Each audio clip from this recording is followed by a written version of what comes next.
Hello, everybody. I'm Rusty Peace. This is Railsplitters on the mic, and today we're talking with Lincoln Memorial University men's and women's tennis coach Marc Walters. Coach, already 4 games under your team's belts. One team 2-0, one team 1-1.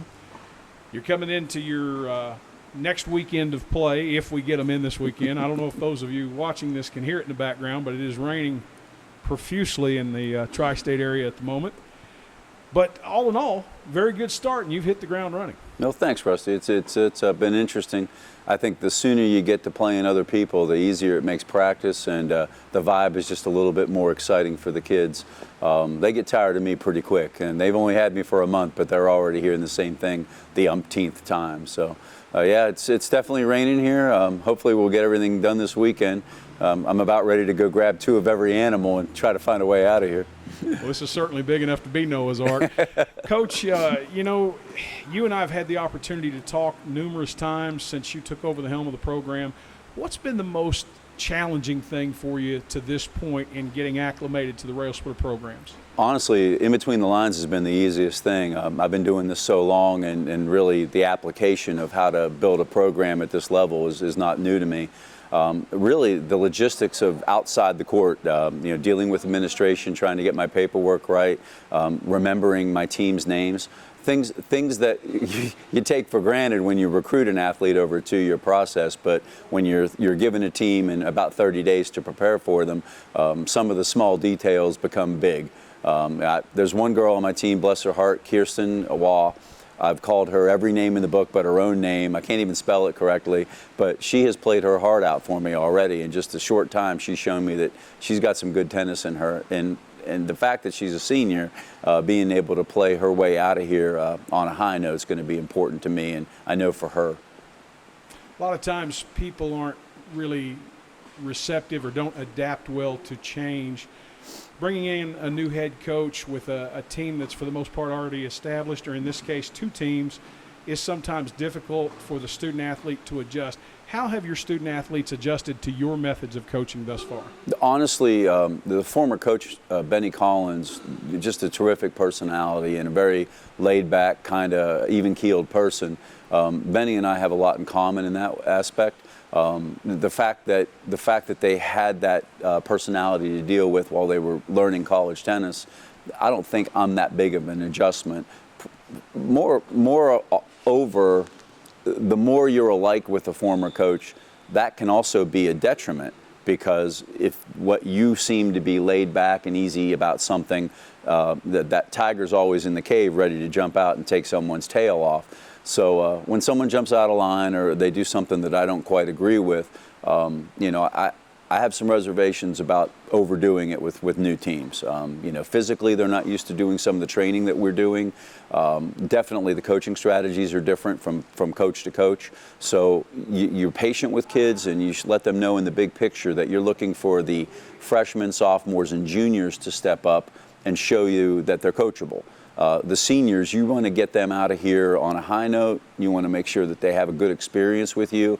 And physically, if they can't quite do what you're asking them to do, because, you know, they're old, they're seniors, if they're not quite up to par with what you need physically, you don't run them to death, you don't lift them to death, you make sure that they're able to get on the court and enjoy those last couple of months of competition. So, yeah, we entered that era many years ago where fundamentals and repetition were not enough. You had to have that physical conditioning in order to win championships, and there have been many coaches who have had different methods of that here, both on and off the tennis court.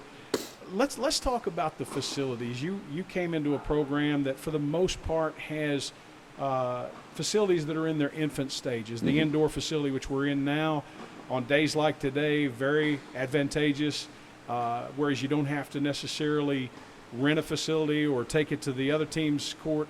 And then you've got the petite field house over there with the tennis courts that are lit, and so that helps on the warm evenings that are conducive for outside play. Yeah, I'm not slumming it by any stretch of the imagination. I feel like we have the best facilities in the nation in Division II.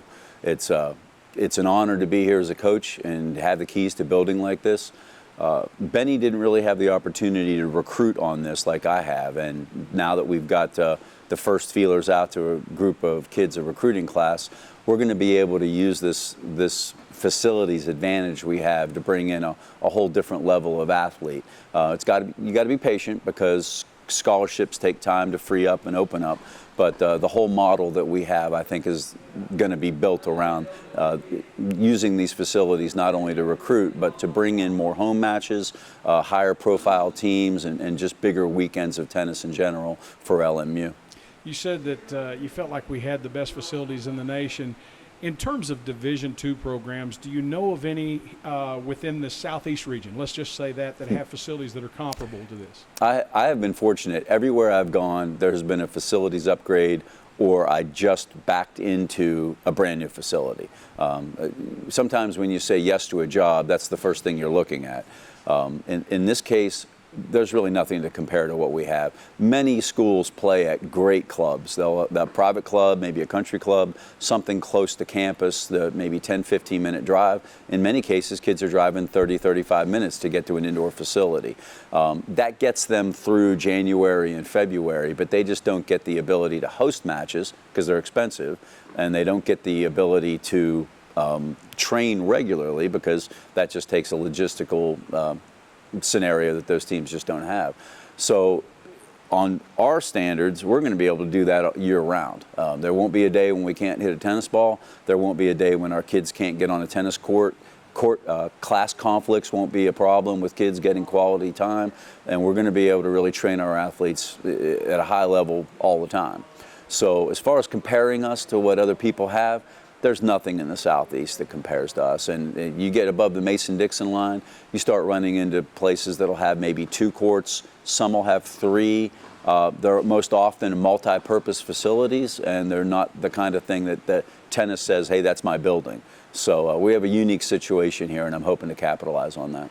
All right, let's talk about the teams. Let's start with the women. I know that when we spoke last, and that was at halftime of one of the men's basketball games, we were talking about you getting acquainted with some of your team members and so forth.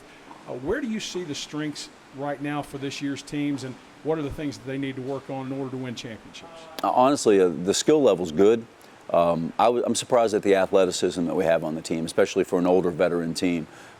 We've got 2 or 3 girls between Julia Valls, Anka Delise, and Kirsten Waugh. Even Claudia Rodriguez, who stepped up to play the 4 spot for us. They're incredibly athletic girls.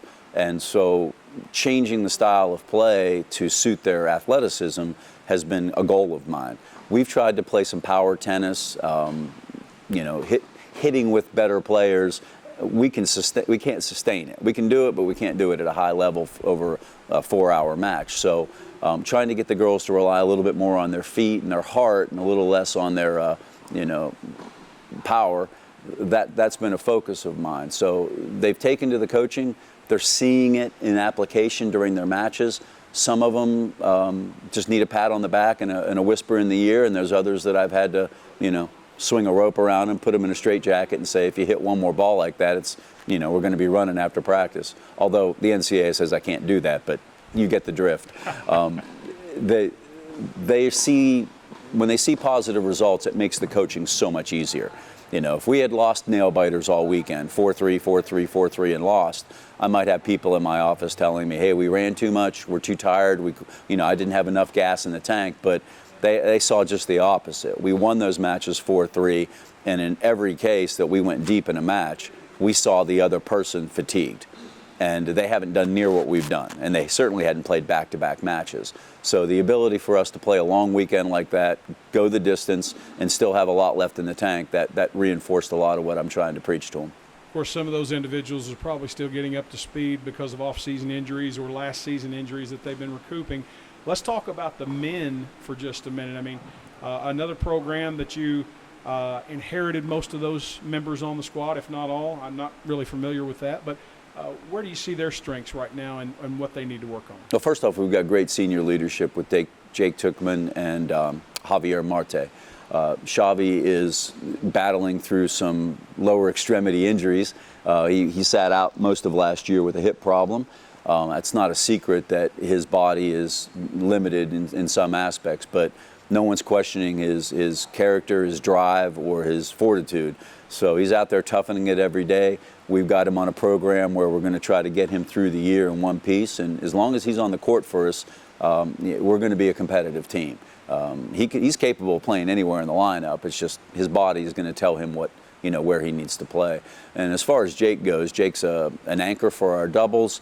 He's a guy that over a 4-year career has worked his way into a singles lineup and played as high as 3 in the lineup and been successful, won matches.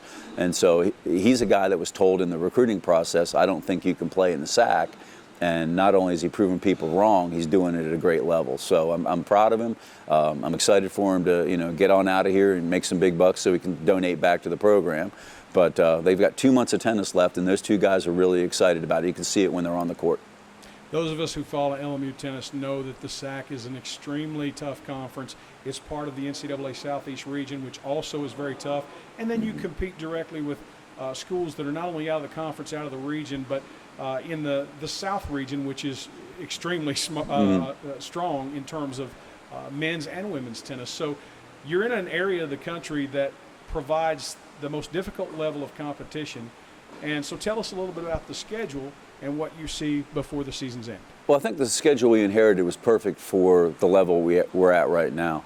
Quite frankly, depth is going to be our biggest issue. Most of the teams we're competing against from the middle of the SAC on down, I think talent-wise we're on an even keel with them, but they've got that 7th, 8th, and 9th body for when other people break down to stick in there, and we just don't have that luxury right now. So getting through the season with 6 players on the court, that's a big goal for me. I think it's realistic that we make the SAC tournament on both sides. Competitively, we lost some close matches last year to the 5th, 6th, and 7th teams, so I can see where those points are, and not coincidentally, all 3 of those matches were on the road. So we have those teams at home this year, which should help us out with a little bit of less fatigue from traveling, more people supporting us in the crowd. So it's not unrealistic that we would add 3 or 4 wins just on being in the right place at the right time. But we've got to be prepared for that. Opportunity knocks, but you got to be prepared when you open the door. Our kids are really working hard. Every morning, we were here this morning at 6 a.m. again, getting our workout in. It's easy to taper off once the season starts and say you don't want to be overtired, but I've never been a guy who believes that rest gives you more energy. You just got to kind of keep grinding at it with that Michael Jordan type of attitude. So looking forward to battling within the region. We get 2 or 3 chances to play out of conference with Young Harris, Lenore Ryan, Belmont Abbey. Those are all teams in that Charlotte area that we can battle with. I think Lenore Ryan will be an interesting test for us in conference because they haven't coaching change, much like us. And whenever there's a coaching change, there's a little window of opportunity there to try to worm your way in. But that's probably the ceiling for what we can do this year. The top 3 teams, Tusculum, Queens, and Wingate, they're established with depth and they've got the experience. So breaking through that's going to take a couple of years to get our ducks in a row.